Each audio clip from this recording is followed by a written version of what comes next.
Who knows this movie? Oh, wow. I know, I mean, I thought there are a lot of creative people here, but that's impressive. So nearly everyone. But for those of you who probably don't know the movie, it's about a human who basically falls in love with Samantha. And the interesting thing is that Samantha is actually not an ordinary human, but an artificial intelligence. So a personal assistant, which is basically embodied through a female voice. Surreal, of course, right? So I think that's the topic, and that's also what I'm going to speak today about you. And what I think is actually that movies are sometimes a really good way to predict the future. And I think, welcome to the future. So I think most of you people already know this. So having personal assistants at home. By the way, who has one, like Alexa, Google Home? Okay, so a little bit, 20% maybe. And well, they're also kind of like starting right now to understand your emotions. So if you ask, for instance, Alexa, I'm sad, this is what she's going to respond. Sorry to hear that. Talking to a friend, listening to music, or taking a walk may help. I hope you feel better soon. Oh, yeah, right. So, I mean, of course, it's not really probably what you expect maybe from a friend, and it's not really this emotional level you would probably expect from a human-to-human interaction, but still interesting, right? And if we look into our other social media, we also see like more and more artificial intelligences actually kind of like conquering those parts of life. For instance, Michaela, who is like an artificial intelligent influencer, and she also basically, you know, she's just as every other influencer, kind of like gets money for, you know, posting fancy photos for bags and some other important brands, and so again, right, super surreal. And if you say now, okay, well, but that's basically, you know, this digital fear, so it's only like virtual. I don't know who knows this one, but there are also robots coming, right? So this is actually Sophia. She's from Hanson Robotics, and she actually got the citizenship of Saudi Arabia. I think, why are you laughing? And I think it was like 1.5 years ago, roughly. And I mean, getting human rights basically, right, or citizenship is something which I would say is quite close to that already. For a robot, I would say is super surreal as well. So, and that basically leads us to the topic of today, which is surreal. And now I've already mentioned it so many times, but to be honest, I did not really understand what it means, right? So I first had to look it up a little bit. I'm honest, I did a little bit research about this. And this is basically what I kind of like came up with. Like first, dreamlike, unnatural, suspicious, and actually it actually comes from the French word surreal, right? So surreal, which is, I cannot speak French, but it's above reality. So quite interesting. And as I was looking for the noun of surreal, I actually couldn't find one. And the only noun I found there is surrealism. And surrealism, probably most of you, there's a lot of creative people here, is this epoch, which kind of like started 100 years ago. And if I think about surrealism, there's basically one picture which pops into my mind, which is this one from Salvador Dali. And then, of course, I also found a really nice quote from him, which says basically, surrealism is destructive. So it's about destroying your vision or not, sorry, so it's about destroying the chains, what are basically limiting your vision, right? So it really tries to break you free so that you see the full picture, let's say. And I thought that's such a good picture for today, and that's basically what I want to do with you today, to kind of like deconstruct. And that's why I named this topic for today, basically that we first deconstruct human emotions in order to talk about how we can create emotional interfaces. So deconstructing is really, about analyzing and getting to know what human emotions really are. And of course, I also want to talk about how we're going to use this for creating emotional interfaces. So, as I was already introduced, I'm currently finishing my master, basically, which is about human factors engineering. So it's human-machine interaction. And roughly a year ago, we started with a project which is about emotions. So basically, the core question is, how does emotions impact the human-machine interaction? And we started with this research project, and basically kind of like two funny outcomes, I would say, which I'm going to talk about today. And since it's about emotions, I thought today's drama is kind of like constructed as a little drama as well. So we have 3 parts. First, since I don't know really what you guys' background is, I think there are some creative people. By the way, is anyone here who is psychologist or neuroscientist? Awesome. Cool, really interesting. I mean, I'm totally not from this area, but I kind of had to deep dive into that as well. And I'm probably need you guys later. By the way, what's the rest? Who is business and, okay, engineering, informatics? Informatics? Okay. What's the rest of you? Designers. Okay, who is designers? Okay. I get it. Good. So this is basically what we start with the very beginning, so setting the scene. So I'm going to talk about the uncanny valley effect here. Then we are going to talk about emotional interfaces, so basically trying to answer the questions why, how, and what. So why we create emotional interfaces, how they can actually be implemented, and also what's the impact of them, so what can they change. And thirdly, we're also going to talk about human emotions. And I think this is probably the part where everybody can take something away. And of course, we will also already talk about human emotions in the past before, but this is basically, I want to unveil something what probably most of you guys think what human emotions are right now. Probably is not really the thing what human emotions are. So let's start with setting the scene. And this is basically uncanny valley. So who has heard about the uncanny valley effect? Okay, interesting. So I thought we are going to do a little experiment right now because I thought, well, I could explain you what it is, but I think it's more interesting if we try to bring this into this room. And who of you ever have been to a poetry slam? Okay, it's going to be tough then. I have to explain it well, I guess. So I'm going to show you 4 pictures, and you guys can imagine those 4 things are just standing here in front. And I'm going to ask you what of those things you like most. And when I say like, it's about likability, to say which one you would choose first to play with, to interact with, and so on. And we're going to rank this basically with noise. So we do on poetry slams, at the end of the day, they always clap their hands in order to kind of determine who won the contest, right? So, and I want you guys to clap loudest for the one picture you say, okay, that's the first thing I would go to. And of course, since we are all polite people, we also clap a little bit for the rest. And I think because I'm really bad at multitasking, I need a volunteer who helps me with determining who was the first and who was the last, like a little jury. Maybe you? You want to do that? What's your name? Oh, Francesca. Francesca. Can you do the jury member? So you want me to count? No, not counting, but you just have to listen and tell me who basically scored first place, who is second place, third place, and so on. Sure. Awesome.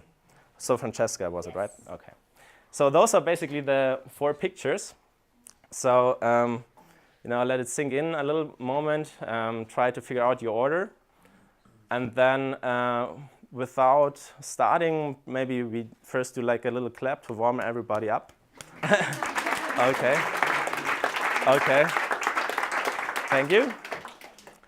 Okay, so then I think we do it clockwise. So we start with this robot. How likely you would go there? Okay, thank you. Then we have the cute little boy over here. How likely you would go there? Okay. Then I already introduced you to Sophia. Okay. And then we have this beauty here.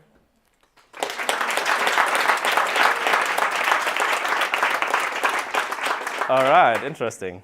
So what would you say? What's the order? Sounds like a tie between, for the most one, it's either the lady or the cute one over there. Mm-hmm. And then, of course, this is the third one, and that's the fourth. And that's the last one. Cool. So you guys just demonstrated the uncanny valley effect, which is like this. So the further likely the machines are getting to your emotions, we have first seeing like a trend, let's say, that the robots, in terms of likeliness, kind of like increase, right? But this actually only goes to a certain threshold. As soon as you reach this threshold and they are getting like too real, just as Sophia, you guys perceive that as already like a little bit suspicious, and it's like kind of like feeling maybe awkward to you. So we just heard that in your claps. And then, of course, I mean, this robot over there is also a robot. It's from Ex Machina, like another movie. And I mean, of course, she's actually a real actor, but as soon as you cannot see the difference between a real actor or a real robot and a human, of course, the likeliness scores highest, just as machines. And interestingly, you can basically exchange this y-axis here quite a lot. So this effect you see quite often, like if you talk about trust, how much trust you put into machines, and like really lots of different metrics here. So that's the uncanny valley effect, and basically this is the valley what we are basically talking about, and I think still this was a little bit constructed, right? But if you guys want to explore this, you can actually do this right now, because we actually had the chance, last year May, to kind of see how a whole play is constructed. And this play is basically it's the first play which has not actors playing, but a robot. And it's also on Münchner Kammerspiele, so a local theater here, and it's playing right now. So if you want to, the first play was in October, I guess, and yes, it's really interesting. And what they did is basically that they took a real man, so that's a poet or author, let's say, and took the measures from him. So everything, actually not only the measures, but also his gestures, his mimics, even his voice, of course, and transferred that into a human robot.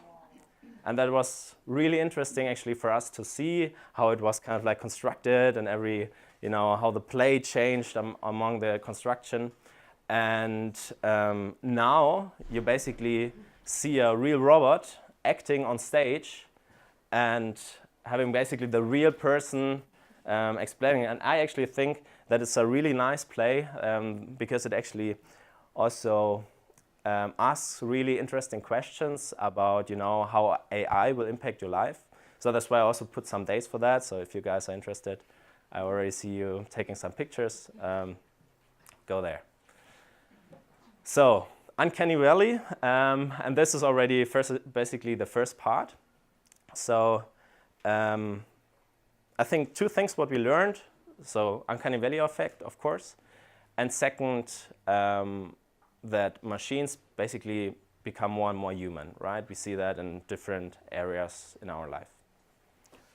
So now let's talk about emotional interfaces.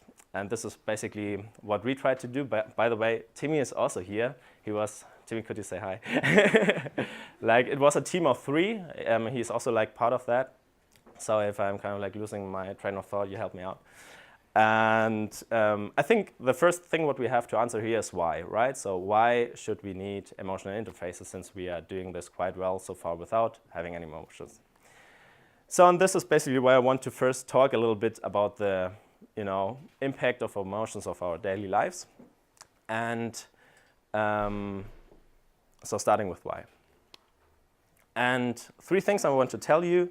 Theory, like I also give you a little practical example, and also the evolution. And I want to start with theory. I think we had 2 psychologists here. Maybe you've heard about like communication psychology. And there are actually 5 axioms, I think I called. The first one, you cannot not communicate, right? So you're always communicating, even if I'm standing still. You guys are probably, interpreting what I'm feeling right now or what I'm trying to do here. So this is, I think, really important. And second is that every conversation basically has a content and an emotion aspect, right? So content, I think, is clear to most of us. And I think what is really important is that the emotional aspect basically determines how you perceive the information, what you're receiving. So just imagine your best friend or family member says, you have to change a certain behavior. You probably are more likely to also change that. If some stranger comes to you and says, hey, could you change this and that? Probably you say, yeah, come on, not really.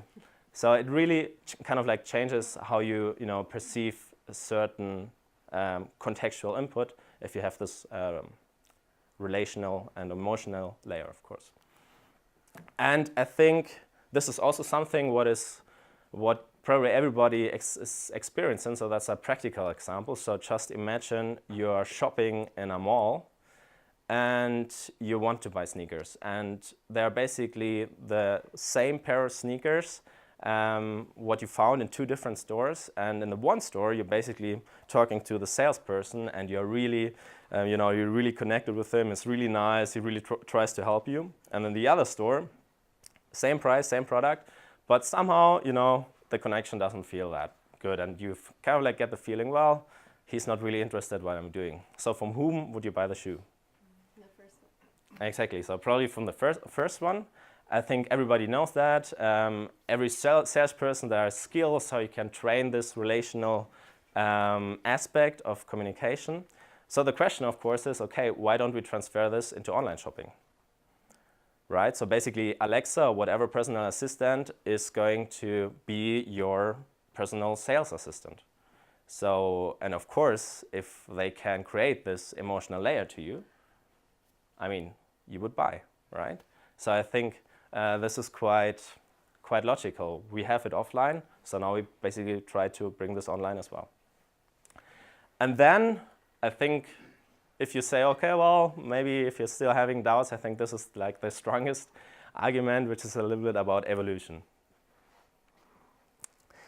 And evolution looks a little bit like this. I tried to plot it on like a chart, Homo sapiens, right? And of course, we have, this is not really metrical, so if I would show something like that in university, I would kind of like fail. But if you want to kind of like plot emotions, it would look something like that. So even since we know that also other animals have emotions, like dolphins, elephants, monkeys, we know they actually already have been there for quite a while. And interestingly, if we look now into our language capabilities, it looks something like that. So of course, even more extreme if this scale would be right. But what is interesting, like 200,000 years ago, we actually started to kind of like develop those anatomical, capabilities to actually speak and formulate language. But we know that we have already been kind of like living before in like tribes or certain family circuits, and we needed communication between everyone, right? And then now, of course, if you look into interfaces, it looks something like that. So that's the skyrocketing thing. And of course, when you think about those interfaces, like starting from mouse or text input, like from 50, 60 years ago, now even having speech or Pepper, who have you been seeing before? We still basically have this, right? So text input, contextual input, but not really this emotional input. So quite odd. And this is basically what leads me to this question, like obviously this why is quite strong, at least to me, and now the question is, okay, but if you really want to bring those emotions now into interfaces, how do we do this? And now I'm basically trying to bring you some basics of human-machine interaction, trying to answer this question, how we create them. And this is like really simple right now, right? So it's always like that. So we have a human on one side, a machine on the other side. We have some input and some output. So if you do now the input part with emotions, the emotions first have to be recognized. They have to be synthesized. So basically, we have to make sense of the emotions. How are we going to use them? And of course, we also need some output. So this emotional feedback. And probably, I don't know how familiar you guys are with emotional recognition, but actually there are quite some APIs out there. And interestingly, the idea behind is basically something like this, I would say, right? So you're basically having those 5 things in this movie of Pixar, right? It's called Inside Out. And you know basically there are some emotions playing in every head of us. And you're basically trying to figure out now, who is currently pushing the buttons. Whether it's like the red angry guy on the left-hand side, then he would probably be really, engaged in anger and whatever. Or maybe it's, just the happy person talking to you. And how you're basically trying to figure this out is through those broadcasting channels, what we anyway have as human emotions, which are the language, so what I'm saying, the tone, prosody, so how I'm saying it, as well as like even posture, gestures, mimics, and so on and so forth. So there are actually quite some channels, let's say, how you can perceive emotion. And the one probably you guys also see that like this is, of course, facial recognition. So, and this is also like the core theory, let's say, about emotional recognition. And I actually say the old one and conventional one, which basically says, well, there are 6 different emotions, and every emotion has some hardwired fingerprints to it. So it's hardwired. You always have these micro expressions, for instance, happiness, and this is actually universal. So every human has that. It's pre-hardwired, basically, in every human body. And you cannot really do anything about that, right? Smile always looks the same. Sadness, also the same. Anger, you cannot do anything about this, right?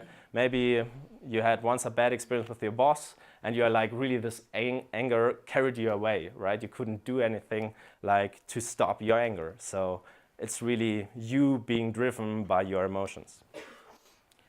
And since we know this micro-expression theory, we also can apply this basically to facial recognition techniques. So this is, for instance, Affectiva. This is, I would say, like at least student-friendly because it's open for a year at least. And but we also have that for Facebook and Google, where you basically can do facial recognition on that.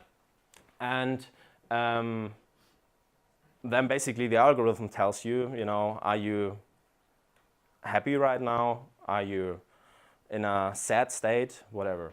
But interestingly, if you look at those 2 pictures, I tried to look the same, but we already see that we have different results. And of course, we have like a lot of limiting things to it. So having, for instance, shadow, distance plays a role. So it's actually not that easy to do that. But of course, we kind of like can improve that just by using more data. And that's basically how most APIs trying to approach this problem.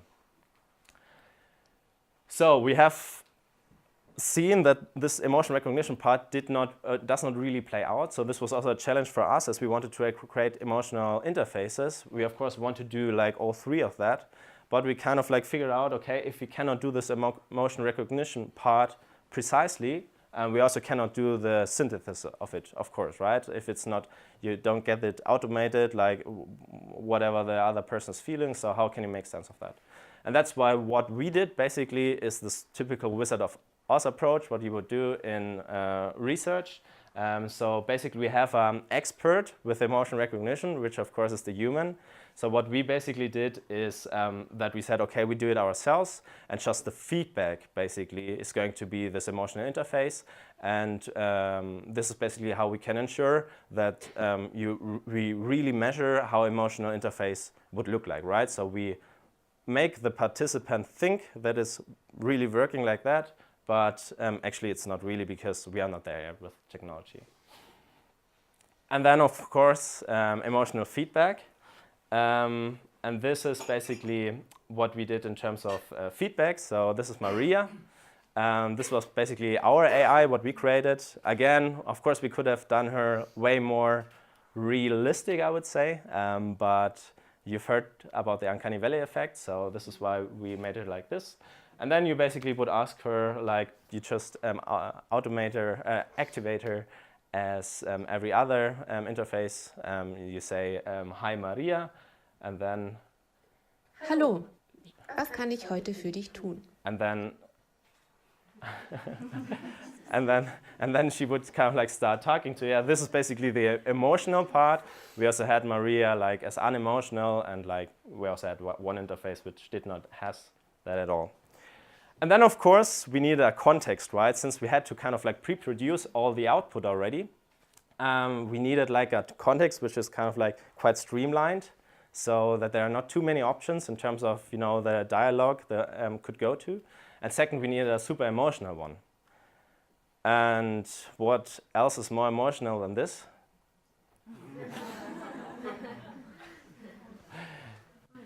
Yeah, not really. Well, I mean, it's basically we really built a ticket machine, right? And of course, I think a ticket machine is super for having like a certain, you know, there are not too many options. You always know what is going to happen more or less. But of course, it's not really emotional. So that's why we basically induced an error, I would say. And we kind of like, we gave people basically 50 euros, said, please buy a train ticket. And the train ticket costed 29 euros. And we said, you can keep the change. And what the ticket machine actually could not do is to give any change. So this is basically how we, you know, bring emotions into it. And well, this is how it looked like then. So we have the prototype over there. So we had the camera here, where we first thought we can build this emotion recognition part, and then basically the interface with whom we were talking. But since the emotion recognition part did not really work, we had a wizard who was basically sitting in a different room and who was seeing exactly what she was doing and basically giving the right emotional responses in this regard. And this is basically what we found out, or what we could prove, is basically trustworthiness increases if you have an emotional interface, right? So this basically proves the theory, what I told you before, and this is also like on a significant level. So basically we had 60 people going to that. By the way, only 2 people did not realize that this machine is not really working, but there is a wizard behind. Actually, only because one was talking super Bavarian slang and the machine could still, you know, and he was like, and he was like, okay, NLP, yeah.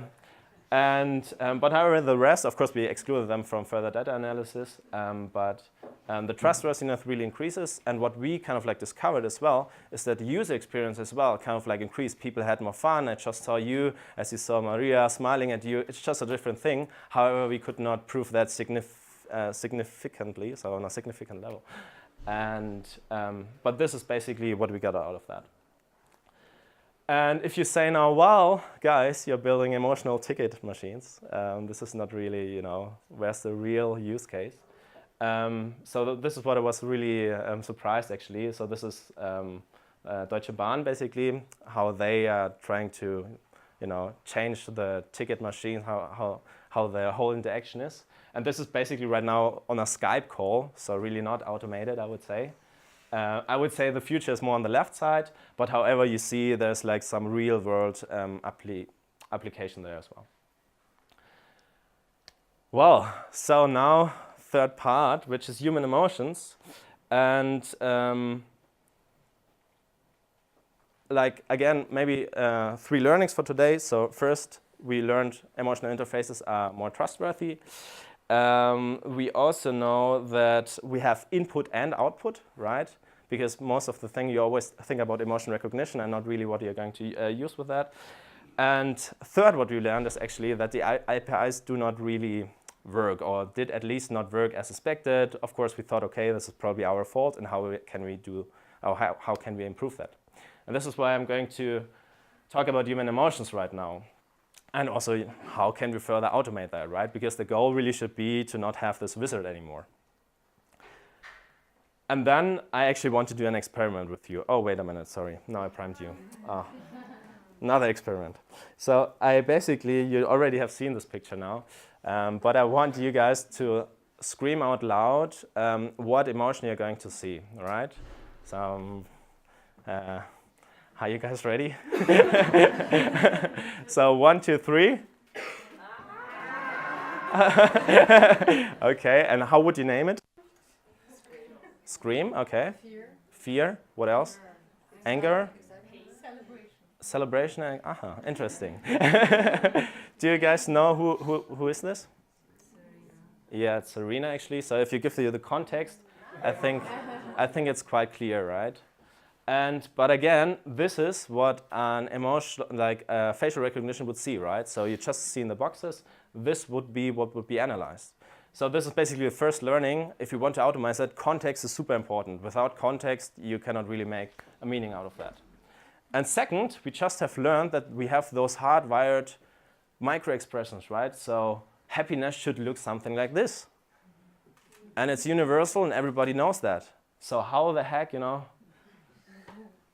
And this actually kind of like really makes you think, right? So is this true, this whole thing? And then basically I read about Lisa Feldman Barrett, who says emotions are not built in, they are just built. And that's super powerful because these emotions are not built in basically says there's no hardwired stuff, there's no fingerprint to every emotion, and there's also not those 5 people sitting in your head pushing the buttons and making you, and driving you basically. But what does she mean when we say, okay, they are just built? And for this, I want to give you an example from psychology. By the way, the psychologists in here, have you also learned about Ekman basic emotions? So, that's so, it's the theory you learn in university, in school, and from movies. So this is quite revolutionary, actually. And I want to give you now the example of experiments with blindness. And you guys now should tell me what this picture is about. So right now, actually, your brain is trying to make sense out of this picture, right? So it's kind of like trying to analyze the white structures and the black and what it could be. It's actually making 1,000 of guesses in a split second and really trying to figure out what is this most like. Not what is it, but what is this most like. It's weighing the probabilities and everything. And now I'm going to cure you from this experimental blindness. So now if I go back, you guys see a snake. How is this working? And I even can, help you with this effect. I can train you a little bit with doing it like this. And now it's, you see a snake. And this is basically how your brain works, right? It's working on your past experiences. So as soon as you experience a certain pattern, you basically make a connection to this and make a concept, form a concept from this, and is answering the question, okay, what is this most like? And now you see the snake because your brain says, okay, this is most like a snake. So this is I would say quite powerful, and also actually from computer science, we already know this, right? We have those neural networks, and it's just the same idea. So computer science basically tries to build how neurons in the brain is working with those models. Again, having input, then magic happening with a neural network, so let's call it black box for today, and then having some output. And if we kind of like transfer this now to the human brain, this is exactly how it works. So we have like visual information, audio signals, gestures, smell, whatever. Basically for the brain, it's not that important because in the end, it's going to be an electric signal. And this is actually going to be prediction. And that those sensor inputs, it's not really important whether they are like, coming from your body, so whether they are organic or whether they have some other input. For instance, for deaf people, we are using those implants, right? So only generates basically an electronic signal.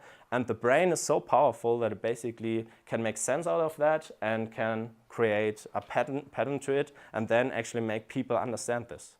And you could say, okay, well, audio signals are still kind of like the same. But if you guys really want to think about sensory substitution, you should watch this guy.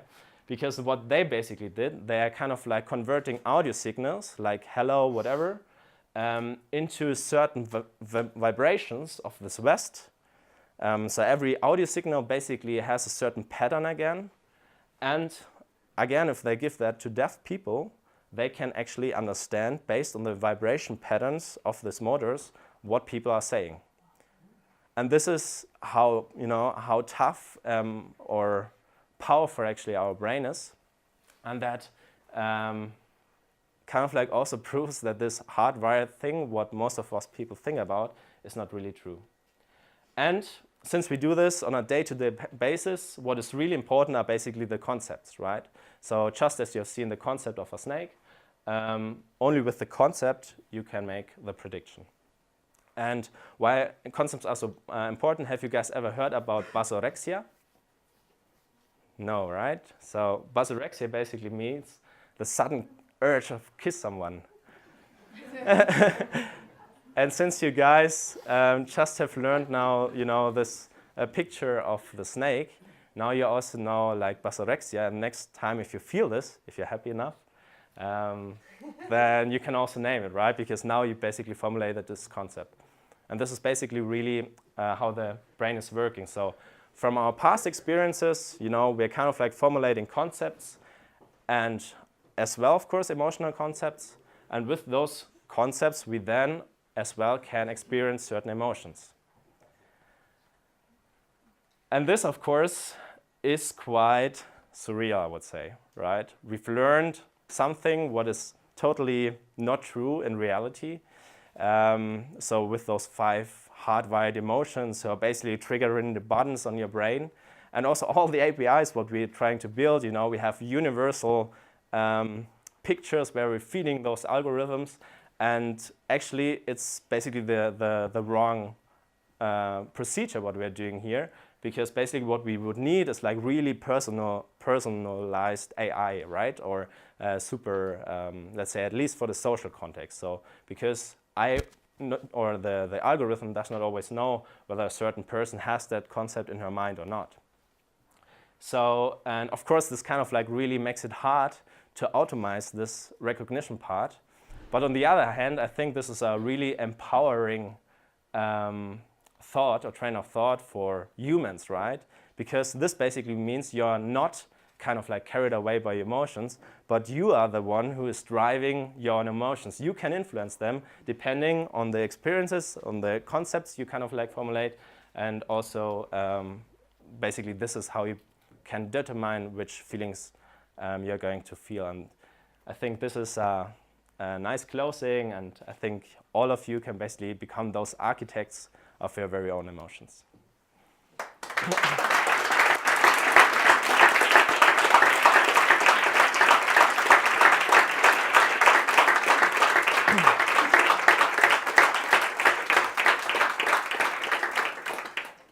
Thank you. Thank you so much, Fabian. Do you guys have any questions? Let's open the floor to a few questions. Of course, he will stay a little bit later, so if you want to approach him as well, you can one-to-one, but are there any questions in the room? Yeah, sure. There in the back. I would have a question actually on the results of the second part. So you said that basically whenever a human interacts with a machine and he really understands the emotion behind the machines, then also the interface is more successful and you have an increase. Can you give more data? How many people? How was the study? Okay, so basically talking about the research, right? So as I said, we kind of like went through it with 60 people. And we had 3 different interfaces. So we had one which is like a normal train ticket interface, and tested this against a normal avatar, because we also wanted to kind of like not be this interface only be superior because there was a person talking to you, and an emotional avatar. And we used basically the whole procedure was like this. So we basically told them, okay, here's the, you have to buy this on this ticket. And then they did this, and afterwards we did the evaluation. And for the evaluation, we used, like, I would say, state-of-the-art UX metrics. So we used like SAM, which is used for emotional recognition algorithm, actually. So we wanted to match this back against the algorithms, basically. And help me out, what was the second one besides SAM?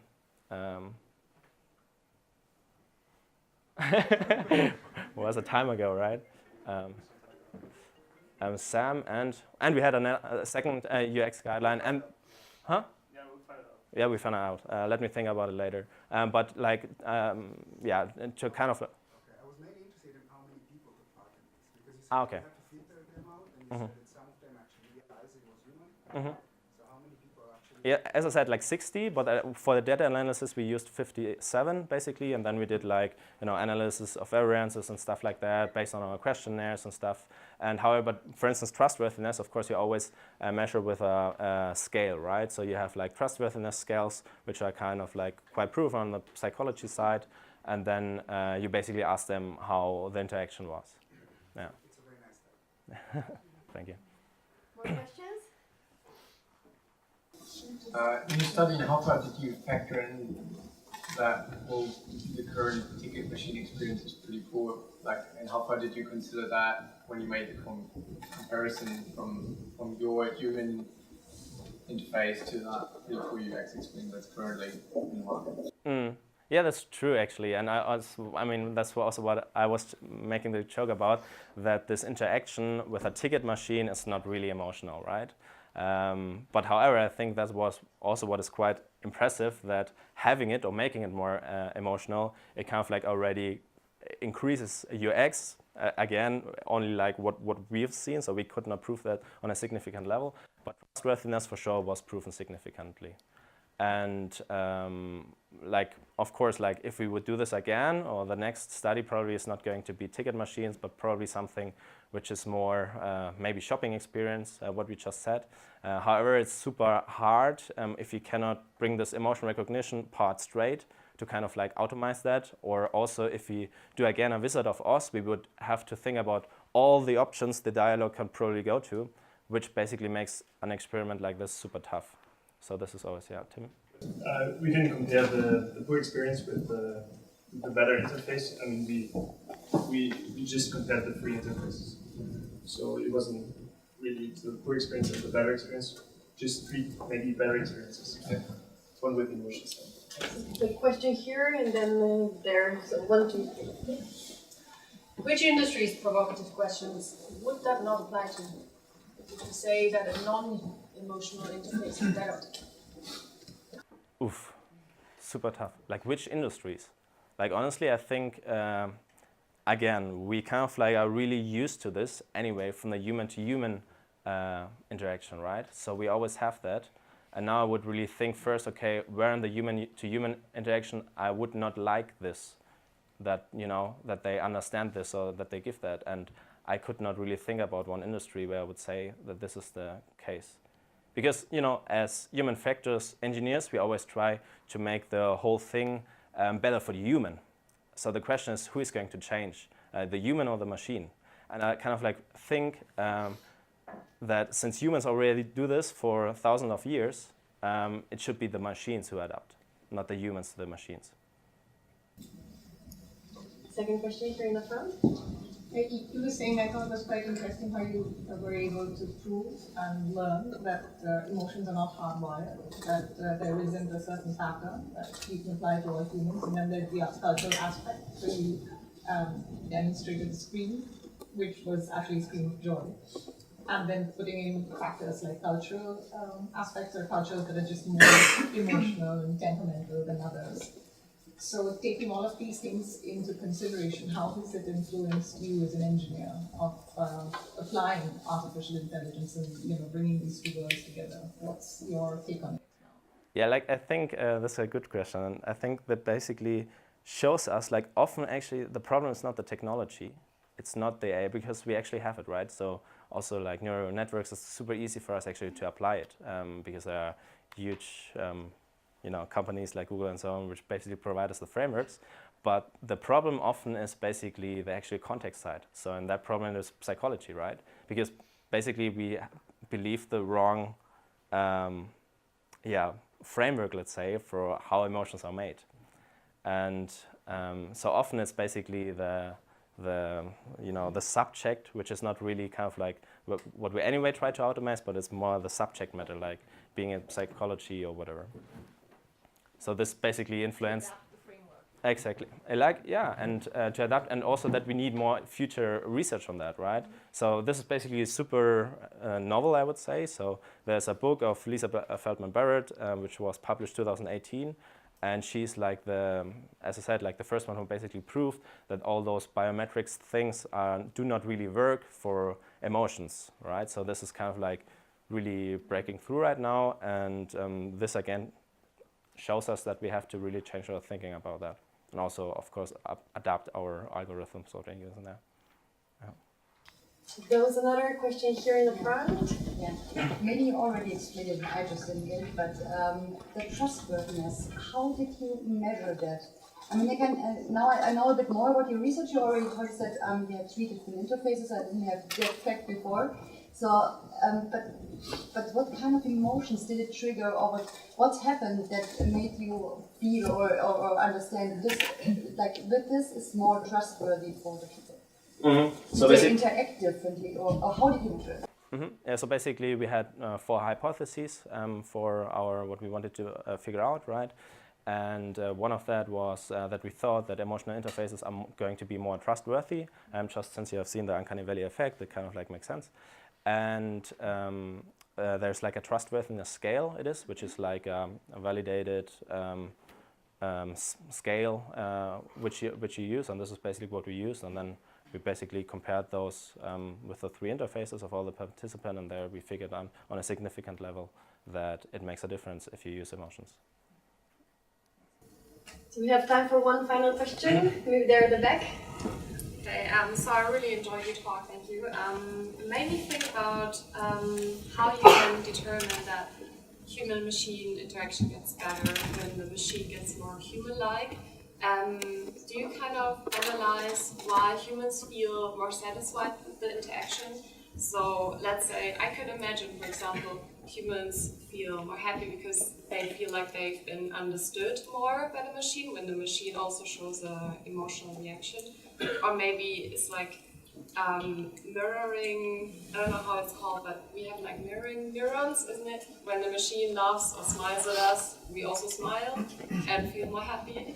So can you talk about that a little bit? Yeah, so there are no mirroring neurons. So again, I mean, the brain is super flexible. And I think there are like a lot of myths out there, which are not really true. But you're right, actually, this is how we learn, right? So if a newborn sees her mother, and basically this is also how some concepts of emotions are learned, she kind of like adapts and kind of like mirrors her emotions, and later she gets the words to it, and this is how she basically, or he or she learns anger or happiness or whatever. When the mother asks, hey, how are you happy, and smiles, then the baby learns what happy is. So, and so your question again is basically about how this can, like, what? Yes. Why do humans feel more satisfied when they interact with a machine that also looks more human-like? Mm-hmm. Yeah, I think this is what the first part was about, right? I mean, it's super. I don't know. I don't have all the questions. I just can tell you that we see this right now, right? So as I said, whether it's a movie who predicts that, whether we see like Instagram stars, I don't know why we are doing this, but I think there's some logic to it. I don't know, maybe we want to play cards and want to create, other things which are just like us. No idea, but it's just an effect, right? So as you see, this uncanny valley effect really happens. We really want to, we enjoy it more if the machines look more like us. And I think this is also based because we are, I would say, really based on our habits and what we are used to. So since we are used to human interaction, I think this is why it also makes it easier for us that if the robot, or if we can attribute some emotions, what we think they are, to a robot. This is why, this makes it more pleasant for us or more satisfying. Yeah.